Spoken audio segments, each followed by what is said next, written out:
If you're starting out on YouTube, you would have noticed it's really hard to get the views and subscribers you need to get noticed and paid. Just like you, I'm in search of massive subscribers and just getting that channel growth.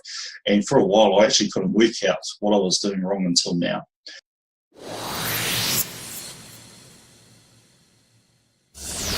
I'm also studying the New Zealand Bachelor degree of New Zealand Business, and I'm looking into the YouTube platform itself to sort of assist with my business studies.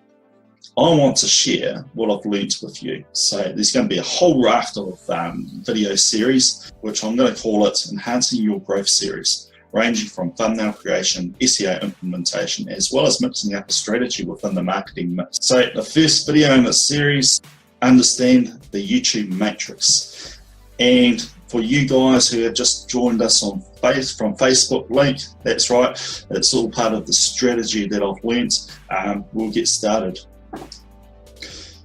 So the first step is quite simple. It's you want to understand the YouTube algorithm itself before you even start uploading and editing and all that type of guff. So I just want to divulge in the history of it. In 2010, YouTube worked really well with Facebook, and YouTube itself would get a lot of traffic from the Facebook social media platform. That was a huge factor. You know, people found it really easy to grow their channel, their views and all that type of stuff. YouTube favoured views at that time rather than watch time. Okay, I'll get into watch time a little bit later. However, a little bit later on down the track, within 2010, this became an issue for YouTube because companies themselves would create bots and all that type of stuff. I don't understand it, but however, it will generate a whole number of views, say thousands of views for paying clients, and they'd make a bit of a buck out of it. YouTube itself couldn't keep up with it. They were going to lose money, so definitely change was going to be on the way itself. 2012 cracked around the corner, and Facebook decided, hey, you know what, the traffic that people are coming into Facebook, it's all going out to bloody YouTube. We're losing money here. You know, what are we going to do? In the end, they decided to shut down the traffic to YouTube. Okay, now this is hard for some people to understand, because when they embed links into posts content in YouTube, in Facebook, yeah, they see it, that's fine. What I meant was, I'll use the term registered traffic. So basically, you embed a YouTube video clip into your Facebook post, you click on that link, it doesn't register as a view. It won't even register as watch time. So no matter how much videos and content you spit out on YouTube via Facebook, you're not going to get much at all. So yeah, we'll talk about that, how to get around that as well. Yeah, so they slowly started shutting it down between, say, in 2012 and 2013. This was finally achieved in 2014. So what this meant was basically this literally killed the channel owners trying to create the content. They couldn't work out why. So, you know, the views went down, subscriptions went down, and it all turned to mayhem. Now, 2013, YouTube itself started to shut down inactive accounts. Hey, they started verifying channels and all that type of stuff. They took an axe pretty much to inactive accounts and shut them down. Now, this caused a bit of a stir. There was a little bug in YouTube itself. When they started doing this, they actually started shutting down some active accounts. I believe that they would have sorted this out now, but there are still bugs in relation to subscribers to channels. Now, since live streams came across, I mean, Snapchat, for instance, it's a very popular platform to use that. I personally haven't really worked out the crux of it. I've only learned how to, you know, change my faces to wearing a fancy hat and that sort of thing. But YouTube actually favours live stream over every single bloody content, okay? So that's fantastic. It's something that I would honestly advise you to start getting into. They also love the VR content. There's not a lot of VR content, so you know, you chuck that up there, you're going to get in, plus your SEOs, your tags, and meta description, all that type of stuff. You're going to be up there in the search itself. So there's just one thing that I need to tell you. You know, if you want your channel to grow, it has to be absolutely freaking amazing. I can't say the other word, and you got to stand out and above the best. You know, throughout this series of videos that I'm going to put in, I'll explain this. Views itself used to be favoured by YouTube. Now this changed dramatically as YouTube incorporated watch time. Instead of views, watch time is a very important metric to take notice. Basically, the more watch time that you have on your video, the more it comes up on other people's searches in YouTube later on down the track. Say for instance, you have I'm going to walk the dog video or something like that, or a yo-yo video, and it goes through the roof. Your views start going in the thousands, hundreds of thousands, that sort of stuff. That's like extra brownie points, okay? So the more minutes that people spend on your videos, the more brownie points that you're going to get. So you want to upload at least you know, more than a minute videos. Now, trailer videos, use those strategically. So you don't want to use a trailer video for over a minute. But the more time people watch on your content, that's watch time, you know, the more searchable you're going to be. Session duration, that's a big trigger. When I say session duration, that's basically you wanting to have the audience stay on YouTube for as long as they possibly can, regardless of them flicking through video to video from other people's channel. That's important. For instance, they watch a video about origami, then they switch to a funny cat video, gaming videos, or just numerous videos. It's not just one channel that's going to benefit, it's going to be all those channels that person has watched. They're going to benefit from that too. Session start, that's a very important component. So as soon as someone starts on that session and they start watching it, yeah, just like I said, you're going to have extra brownie points as long as they stay on that video. Upload frequency comes into effect. The more videos that you post up there, the better. You know, you get more brownie points in the searchability as well. Now, I realise that some of us, like myself, don't have the luxury to post videos up every single day or every single hour of the day.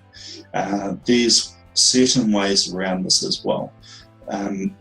Every time you create a certain playlist, that goes towards the upload frequency brownie points. Okay, so you create this playlist and it tricks YouTube a little bit and says, oh, he or she's about to upload a video. Cool. One thing about playlists is that do not create a playlist straight from the upload screen. Yeah, that will cancel that out. So always create a playlist before you upload any videos if you need to. Session end penalties. Yeah, it's a big one. If someone say ends the session, like say clicks out of YouTube altogether on while watching your video before it finishes, yeah, that constitutes a session end penalty. So your watch time will get erased. Yeah, views non-existent, and also if you've monetized that particular video, you're not going to get paid for an amount watched on that. So you definitely want to strategize and prevent them from try to prevent them from leaving YouTube altogether. What most gamers do, they would create a card link or some other annotation link to other channels in order not to get the session end penalty. So basically, they're passing the buck on to someone else. They do this all the time. But the YouTube audience, they will spend from minutes to hours watching various content regardless. So this also encourages collaboration with other channels and businesses. It's very beneficial for both parties. Yeah, you definitely don't want to do this alone. So if there's an opportunity to do a collaboration, then honestly, I would take it. Right. There's also watch time velocity. YouTube itself cares about how much watch time is being accrued in the first hour, 48 hours, 24 hours, whatsoever. That if there's a high concentration of traffic to your video, that gives you more brownie points, especially within that first hour, first 24 or 48 hours. So if you have a video that absolutely takes off, gets more brownie points. But here's another trick. Maybe a couple of days later, yes, you do discover that's taken off. You're wanting to do a follow-up video. Have this, similar SEOs, metadata tags, and all that type of stuff. Now, follow-up videos would be, say, like an offer, or say, like a carry-on from a series. Once that's done, and that one it takes off again, what happens is that the first video that you've uploaded, say after 3 days, it starts to take off. The second video that you upload gets high views, takes off again, and then the third video, hey, it takes off within the first hour. So it goes from takes off after 3 days to taking off in the first hour. Don't quote me on the time it takes to take off. Sometimes it varies, but that particular algorithm actually works. YouTube takes the initial burst into consideration, and hey, more brownie points to you and your channel. So your next content becomes easier to get viral. How fast it pops in a certain time frame equals more suggested for you. So search suggestions will happen. Now, the other thing that I want to encourage is, hey, focus more on mobile devices with your content. So that means fresh thumbnails. People need to easily read, look, see what your content's all about within the first 5 seconds. The other thing that you need to know is, where is the source coming from? Okay, so where's your traffic coming from? So you have a look at your analytics on your YouTube video. Yes, we'll go through that in some other series down the track. What's the content's niche? Is there another channel doing something similar? If there is, reach out and do a collaboration. Sometimes they don't want to share the glory, and so what we do what we call a piggyback technique. Use similar title, tags, and description. Don't use the same, otherwise you may get a community strike. So just use something similar. Basically, you're piggybacking traffic from your competitors. Hey, how easy is that? There's also what we call the last upload.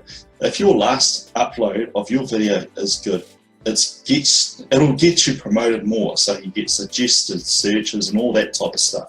But if not, you won't. You won't go back to square one, but you'll just still move at snail's pace. You're definitely wanting to increase watch time velocity.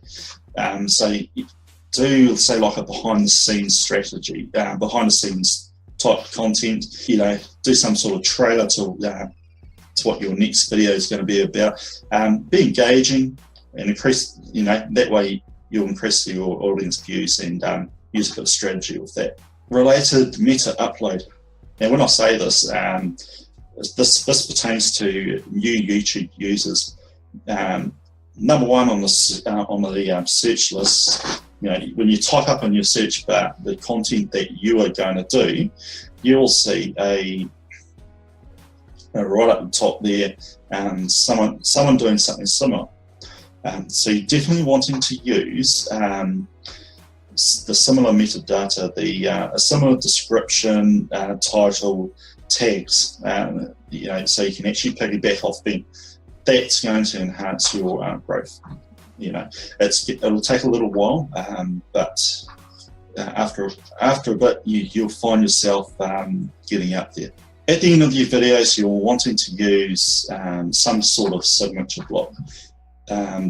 Links to your playlists, Facebook pages or profiles, any other links to social media.